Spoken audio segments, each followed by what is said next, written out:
cuando Dios el Padre, en una forma de una nube grande, se posó sobre los hijos de Israel. Y cuando Él se sentó en el monte esa mañana para escribir la ley, bueno, aun si un animal tocaba el monte, Él debía ser asaeteado. Únicamente por medio de santificación llevó Él a Moisés arriba. Puso a Aarón muy abajo, al pie del monte, para vigilar y guardar para que nada. Y cuando esa columna de fuego se asentó en ese monte, los relámpagos resplandeciendo y los truenos rugiendo, la oscuridad se asentó. Cuando Jehová Dios, el Creador de toda la eternidad, se asentó arriba de un monte que Él mismo crió. La espesura de las nubes, los relámpagos resplandeciendo, el sacudimiento de la tierra, al grado que los israelitas, parados allá en el campamento con un sacrificio sangrante alrededor de ellos, dijeron que Moisés hable y no Dios. No sea que muramos. Piensen en eso. Ese mismo gran ser todopoderoso se humilló Él mismo, y Él mismo se desenvolvió y entró en un cuerpo de carne que todo hombre podía tocar con sus manos. ¿Qué estaba haciendo Él? Abriéndose paso, tratando de entrar en el hombre. Entonces, después que Él fue y ofreció su propia sangre, cuando ninguna otra sangre lo podía lograr, con razón Él era el premio sin precio del cielo. Con razón Él era el Rey de todos los reyes. Cuando Él mismo se desenvolvió y descendió, y Él mismo se sometió en las manos de hombres pecaminosos para ser golpeado y escupido y molido y colgado en la cruz para morir. Cuando Él estaba colgado allí, alguien dijo, bueno, Él dijo, ¿acaso piensas que no puedo ahora orar a mi Padre y que Él no me daría más de 12 legiones de ángeles? Pero mi reino no es de este mundo. Y ahí esas multitudes dijeron, fuera con este, fuera con este. ¿Por qué Él no se volteó y dijo, fuera con ustedes? Aquí está la razón que Él no podía, amigos. Miren esto. Esos eran sus propios hijos. El pensar que los hijos de un hombre estén clamando por la sangre de su padre. Si mis hijos estuvieran enfurecidos por mi sangre, no hubiera nada más que yo pudiera decir más que, llévenme. Si Él hubiera rehusado hacerlo, Él hubiera perdido a sus hijos. Su mismísima creación, sus seres humanos. Y ellos eran los que estaban pidiendo por su sangre. ¿Se pudieran ustedes imaginar a los hijos pidiendo la sangre de su padre? Esa es la razón que Él no podía decir no. Si Él hubiera dicho no, ellos se hubieran perdido. Yo moriría gratuitamente por mis hijos y cualquier otro padre lo haría. Miren lo que Él era. Sus propios hijos pidiendo por su sangre. Y la justicia de la ley requería sangre. Y la sangre de ovejas no lo podía lograr. La sangre de machos cabríos no lo podía lograr. La sangre del ganado no lo podía lograr. Sino la sangre de Dios mismo lo tenía que lograr. Y Dios hizo carne, vivió aquí en la tierra. Esa gran persona tronando arriba del monte Sinaí estuvo aquí en carne en ese entonces. Entonces Él abrió el camino para que Él pudiera venir y vivir en su corazón. Y ahora ese mismo espíritu que tronó desde el monte Sinaí está viviendo en el corazón humano. ¡Qué maravilloso! ¡Qué cosa! Eso debería hacer saltar a todo corazón al pensar de ello. Ahora, pasando rápidamente, Pablo sigue adelante en el versículo 5 y 6. Aquí estamos tratando de llegar al 19 para que nos podamos apurar esta noche el 5 y el 6. Y en los que siguen, él estaba hablando de cómo la ley era la sombra. Como en el Antiguo Testamento, nosotros pasamos por eso el otro día, fue hace unos cuantos meses en la escuela dominical. El hombre estaba bajo un pecado, digamos que él cometió adulterio, o que robó, o quebrantó el día de reposo, o algún otro mandamiento. Entonces él tenía que conseguir un cordero, y él tenía que llevar ese cordero a los ancianos, y ellos tenían que examinar ese cordero. El cordero tenía que ser sin mancha, tenía que ser sin defecto en él. Miren la significancia aquí. El cordero tenía que ser sin mancha para una persona manchada. Amén.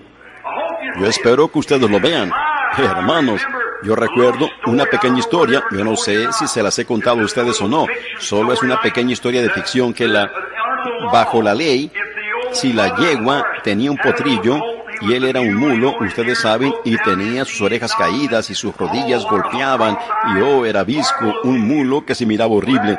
Bueno, ese mulo, si él se pudiera haber mirado a él mismo, hubiera dicho, ¿qué cosa? Cuando venga el dueño aquí, él me matará porque él no me alimentará, yo no soy digno de vivir, mírame, qué cosa tan horrible soy. Pero si la madre le pudiera responder al mulito, ella le diría, espera un momento, cariño, tú sí puedes vivir, porque tú eres mi primogénito. y tú tienes una primogenitura. Ahora, cuando venga el dueño y te mire en tu condición, él tiene que regresar y conseguir un cordero sin mancha en él y matarlo para que ese mulo deforme y horrible pueda vivir. Ven ustedes, el sacerdote nunca vio al mulo. Él vio al cordero. No era si el mulo era perfecto, tenía que ser un cordero perfecto. Oh, yo espero que ustedes lo vean. No es si ustedes son lo suficiente buenos como para ser un cristiano, no. Es si él era lo suficiente bueno, si Dios lo aceptó a él y su sangre hace una expiación. Dios no lo ve a usted, él ve al cordero. Oh, hermanos, entonces ese mulito podía parar su cola en el aire y relinchar y brincar y correr por todo el campo, disfrutar un buen momento. Él va a vivir, pero uno perfecto tenía que morir por el imperfecto. Ese era yo, William Branham. Nada bueno, ni digno de vivir, digno de ir al infierno, nacido en una familia pecaminosa, criado como un pecador. Nada bueno en lo absoluto, ni una buena cosa tocante a mí, correcto. Pero un día yo lo acepté. Aleluya. Cuando Dios miró a Cristo y Cristo tomó mi lugar. Entonces Dios no me ve a mí, Él ve al perfecto. Entonces mientras yo esté aquí, en Él, entonces yo soy perfeccionado, no en mí mismo, sino en Él. No en mi perfección, yo no tengo ninguna. Ustedes no tienen ninguna, pero es su perfección. Por lo tanto, Jesús no cometió un error cuando Él dijo, sed pues vosotros perfectos, como vuestro Padre que está en los cielos es perfecto. ¿Y cómo puede un ser humano ser perfecto? Él puede ser perfecto por su fe perfecta, descansando en Él, diciendo, Él pagó el precio por mí. Jesús todo pagó, todo lo que a Él yo debo. El pecado había dejado una mancha carmesí. Él la lavó dejándola blanca como la nieve. Hermanos, eso nos hace a todos nosotros metodistas que gritemos. ¿No nos hace? Cuando ustedes piensan de eso, yo creo en eso. Yo creo en una experiencia chapada a la antigua de gritar, sí señor, si los niños reciben la clase correcta de vitaminas, ellos siempre se sienten bien. Ustedes saben lo que quiero decir. Necesitamos algunas vitaminas espirituales en las iglesias hoy día. ¿No creen ustedes así? Me recuerda de un granjero que una vez tenía un granjero tenía un granero, y él tenía todos los buenos implementos para la granja con los que él tenía que trabajar como tractores y todo, pero él era muy perezoso para trabajar en la granja, así que él solo dejó que su lugar se llenara de hierbas, y cuando llegó el otoño la única cosa para hacer era cortar sus hierbas y almacenarlas en el granero. Y había otro granjero que no tenía un granero que se miraba tan bonito, pero él era un hombre inteligente y salía y era industrioso, y él trabajaba porque él quería alimentar su ganado, y él cosechó buen trébol y alfalfa, y él los almacenó en el granero. En ambas granjas nacía un becerrito cada año, mejor dicho ese año, y cuando el becerrito en el otro granero había sido alimentado con hierbas, pero tenía un granero muy hermoso y bonito, y el otro becerrito no tenía un granero muy bonito, pero él tenía algo para comer. Eso me recuerda de algunas de estas iglesitas que ven sus enormes y altos lugares de pretensión, ustedes saben, con órganos de tubo con valor de $1000, quise decir miles, y asientos afelpados y todo así, pero hay algo para comer, esa es la cosa que sigue. Ustedes entran en una pequeña misioncita en una parte, ustedes saben, y pudieran encontrar mucho allí adentro. Ustedes saben, algunas vitaminas espirituales. Dios las tiene para ustedes, para ayudarles a vigorizar su espíritu, animarlos un poquito. Esa es la predicación del Evangelio.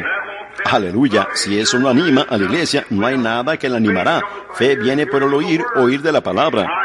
Cuando yo oí que Jesús murió por mí, yo dije, eso lo concluye, gloria a Dios. Yo soy salvo ahora porque yo estoy en Él. Él me aceptó, correcto. Él me escogió. Él lo escogió a usted. Cada uno de ustedes aquí que es cristiano, Jesús lo escogió. Es suyo. Muy bien, Él lo tomó a usted. Ese becerrito, uno de ellos, la había pasado bien estando en ese grande y hermoso granero con estantes de 14 quilates y casillas de establo y cosas. Cuando él salió, el pobre becerrito casi no podía caminar. Ustedes saben, él estaba tan débil comiendo esas hierbas todo el invierno.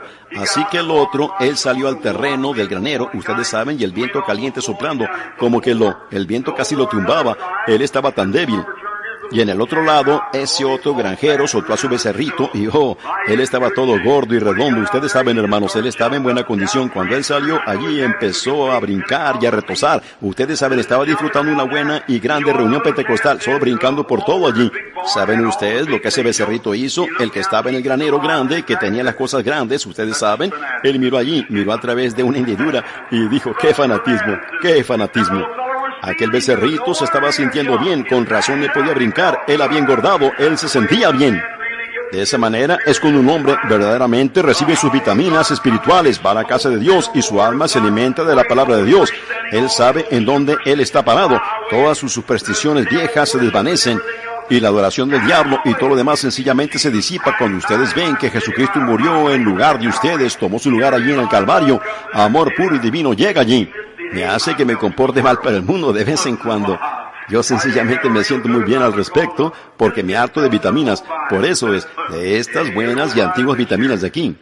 Ahora, Pablo dijo que cuando el adorador venía y traía el pequeño, si él había hecho mal, él venía con su corderito.